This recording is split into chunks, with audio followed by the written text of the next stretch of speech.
আসসালামু আলাইকুম pro cricket fans.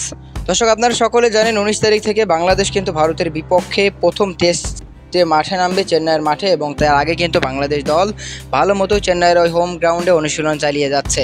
মূলত বাংলাদেশ ভারতের এই ম্যাচ অনেক উত্তেজনাপূর্ণ হবে এমনটাই আশা করছে চেন্নাইয়ের সমর্থকেরা। মূলত বাংলাদেশ এবং ভারতের এই প্রথম টেস্ট ম্যাচকে সামনে রেখে কিন্তু ভারতীয় সাবেক ক্রিকেটার সুনীল গাভাস্কার তিনি কিন্তু গণমাধ্যমে একটি কথা বলেছেন এবং বাংলাদেশের প্রশংসা করেছেন, এবং তিনি বলেছেন বাংলাদেশ এবং ভারতের যে টেস্ট সিরিজটি রয়েছে সেই সিরিজে কিন্তু বাংলাদেশ অনেক ভালো করবে, কেননা বছর দুয়েক আগেও কিন্তু বাংলাদেশ ভারতের সাথে কঠিন লড়াই করেছিল।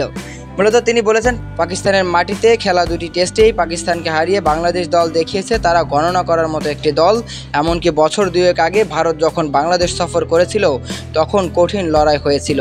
মূলত সুনীল গাভাস্কার স্পষ্টভাবে বলছেন পাকিস্তানের মাটিতে পাকিস্তানকে হারিয়ে বাংলাদেশ প্রমাণ করেছে যে তারা গণনা করার মতো একটি দল।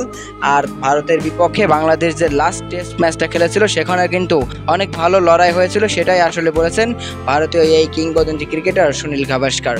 মূলত এই কথাটি বলার পর কিন্তু গণমাধ্যমে প্রচুর পরিমাণে শেয়ার হচ্ছে যে সুনীল গাভাস্কার বাংলাদেশকে নিয়ে এরকম একটা কথা বলেছে। তো দর্শক, আর একদিন পরেই বাংলাদেশের ক্রিকেটাররা মাঠে নামছে ভারতের বিপক্ষে, ভারতের ঘরের মাঠে, তাও আবার টেস্ট ম্যাচে। কি মনে হয় বাংলাদেশের ক্রিকেটাররা কেমন পারফরমেন্স করবে? জানিয়ে দিন আপনার মন্তব্য আমাদের ভিডিওর কমেন্ট বক্সে।